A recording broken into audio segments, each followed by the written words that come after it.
Hello and welcome to another video from me, Rough Swordsman Wargamer.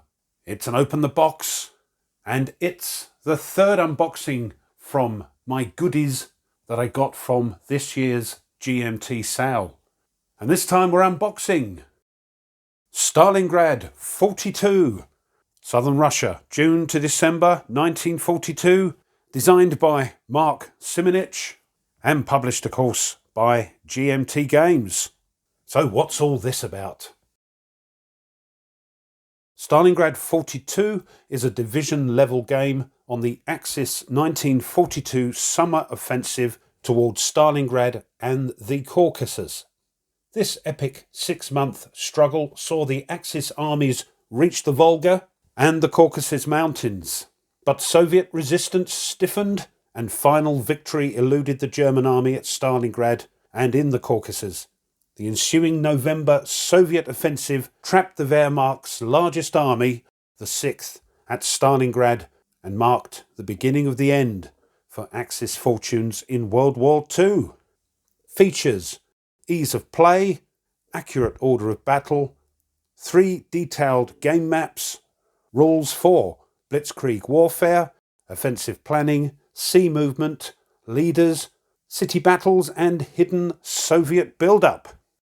And here we can see the map in all its glory and some of the game counters there. Scenarios. It has a campaign game which uses all 3 maps, June to December, 36 turns. And Case Blue, 1 map, June, July, 8 turns. Also Operation Uranus, which uses 2 maps, November to December, 9 turns. And Battle of the Caucasus, 1 map, August to November, and that's 18 turns. So in the box we get 3 map sheets and 3 counter sheets, 9/16, 5 scenario cards and 2 identical player aid cards, 1 rulebook, 1 playbook and 2 dice. Game scale: the time scale is 1 turn equals 4 to 7 days, players 2 to 4, ages 14 plus, map scale 1 hex is 10 miles and the unit size, divisions, brigades and regiments. On the game meter, the complexity is 6 out of 9 and the solitaire suitability is 5 out of 9. Game design of course by Mark Simonitch, art director Roger B. McGowan, usual crew of executive producers, production coordinator Tony Curtis, map and counter art Mark Simonitch, historical research Fred Thomas, and the package design Roger B. McGowan. Right, let's get the shrink wrap off. The shrink wrap is off, so let's open the box. It's once again the 2-inch sturdy box that GMT are now using. So let's see what's inside. We've got 2 D6, 1 red, 1 grey, very thematic, and a couple of errata counters. So that's handy. And then we've got the rules, so let's have a look at those. Full colour, matte paper, and they come in at 32 pages. So the introduction, contents, explanation of units and the free stacking units, non-combat units and the markers. How to read the units, unit colours and so on. Sequence of play, stacking, and then movement,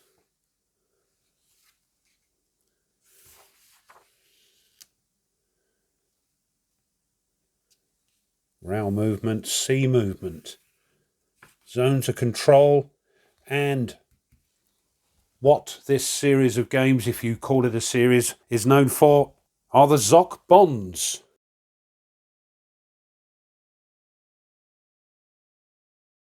How to negate Zoc bonds. Combat.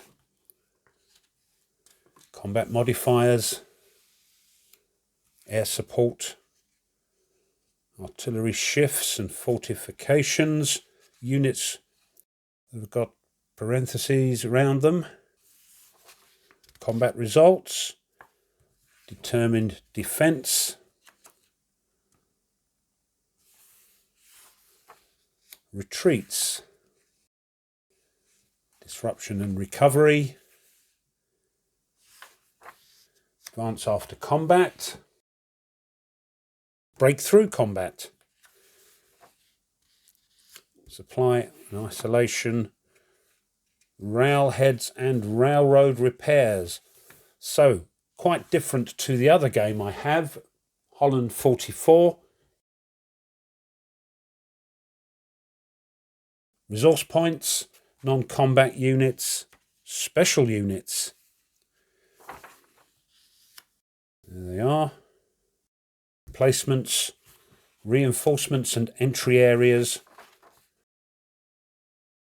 weather, victory points and automatic victories. And as you're looking through this, you can see very sort of typical GMT rulebook, 2 columns, as I say, full colour, font not too small, advanced rules, and some rules for the campaign game only.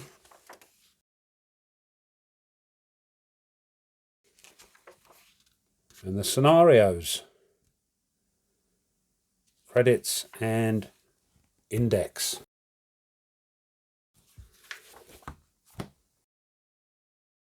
Them's the rules. Next is the playbook. Same deal, matte paper, full colour. And this comes in at 24 pages. We've got an extended examples of play here. And this is the campaign game.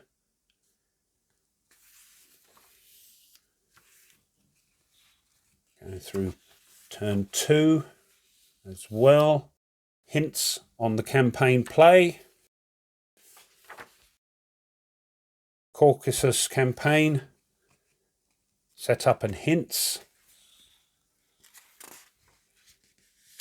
An example of play. Oh, look at that. Operation Uranus. Behave yourself. And examples of play. Design notes, which are always great to read. And historical notes.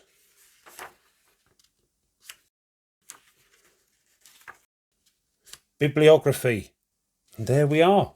Replacement and marker charts. There's the playbook. Now, I have mentioned this before in one of the War Room vlogs that we do on a Saturday, that instead of putting those cardboard inserts into the game, why not put a counter tray in? And I don't know if anybody's listening, but look, counter tray in the box. Absolutely wonderful. Thank you, GMT. Next are the player aids. We've got 2 copies of this one. And on one side we have the combat results table and all the modifiers. And here, the terrain effects chart. Next, we've got the setup cards for the Germans, for the campaign game and Foul Blau scenario. And on the other side, one for the Uranus scenario and the Caucasus campaign. Next, we've got a turn record track and reinforcement display for the Caucasus campaign. And on the other side, turn record track and reinforcement display for the Uranus scenario. And here we've got the same thing for the Soviets, setup and reinforcement cards for the campaign game and Foul Blau scenario. And on the other side, one for the Uranus scenario and one for the Caucasus campaign. Next, we've got 3 counter sheets. Here's the first one, and they're on, as per normal, now on the thicker brown core, 9/16.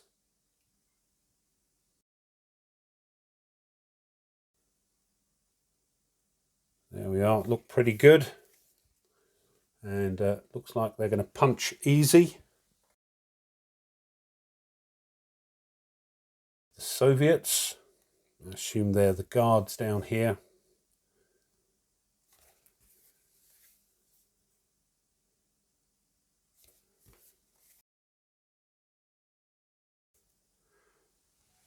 A few more Soviet counters here, and then we've got sort of admin counters on the rest of the sheet.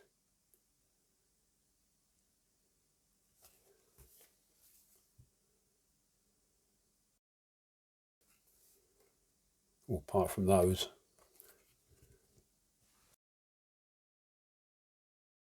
And just to finish off, not 3, as it said on the back of the box, but 4 map sheets.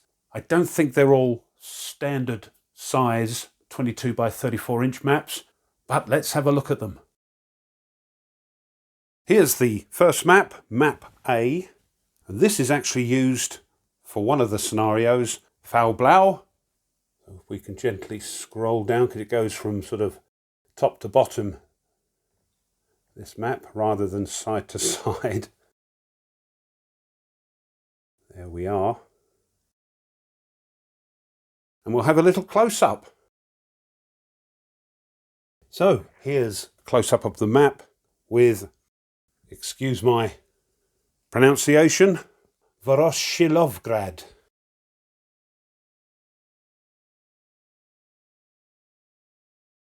You can see it's pretty clear. We can see railroads, towns, and the only tracks and tables are along the left-hand side. So let's have a look at those. Here's the sequence of play. And down here we've got a turn record track.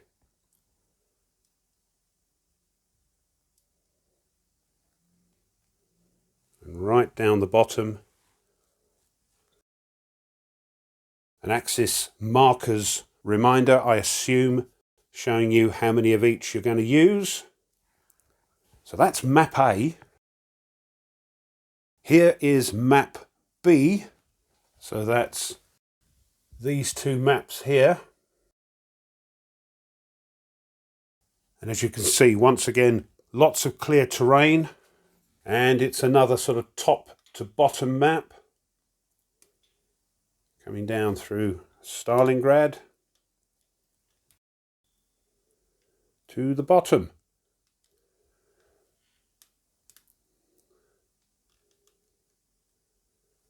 This here, it says on the terrain effects chart, is non-playable, treat as C. We've also got marsh. And here, interestingly, is a steppe area. On the terrain effects chart, it's called desert. But yeah, I see what they're saying. Let's have a look at the tracks on this map. Up the top there, we've got eliminated Soviet units. Disruption markers and supply markers, I assume, go here, and follow-up reserve markers are there. Here's a track showing you, once again, I think, what sort of markers to use. And moving down gently, we've got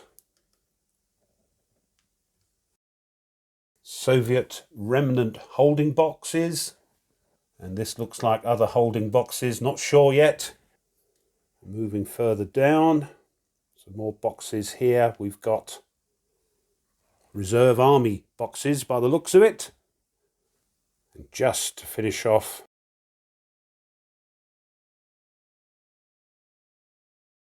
here's a little map key. And this map, map B, along with map A, you use for Operation Uranus. Ah, I see what they've done.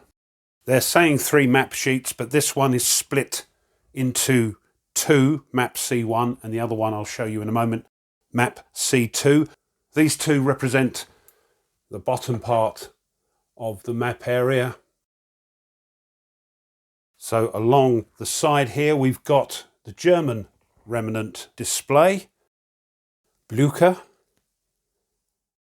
North Caucasian volunteer units and the Trans Caucasus units, eliminated Axis units, the weather table and the current weather with the victory point track. So here's a close-up of Krasnodar, with the mountain range here, and it looks like maybe some naval entry points at the bottom there. Here's the other small map for the bottom, labelled C2, and these two maps are used for the Caucasus campaign. Just one thing I've noticed, instead of C2 in the rulebook under the scenarios, they say maps C and D, but I'm thinking that's just a typo. So just a slight close-up. We've got another sort of Caspian Sea transit box there. Here's the steppe from the other map up above. We've got some seasonal marsh as opposed to all year round marsh. And down here we can see some more of the mountains. Nice looking maps.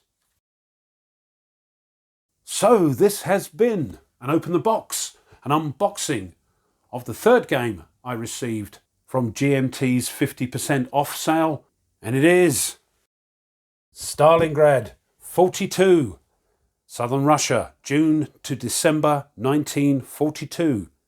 Game designed by Mark Simonitch, and yes, published by GMT Games. And let's hope they're listening, cause brilliant. Well, I hope you enjoyed that and it was of interest. If you did and it was, and you haven't done so already, why not have a think about subscribing to the channel? Really does help. Pushing that like button of the video, the thumbs up, also helps tremendously. And if you want to be informed of other content the channel uploads, then push the bell. As always, leave a comment. I know there's been a few playthroughs of this already, and we have to wait a little bit for them to arrive over here. But what do you think?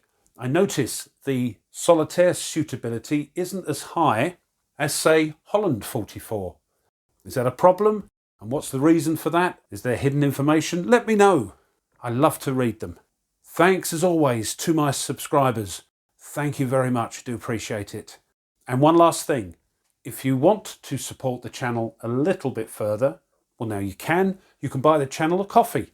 And those coffees go towards maintaining the channel and enabling it to keep on uploading new content.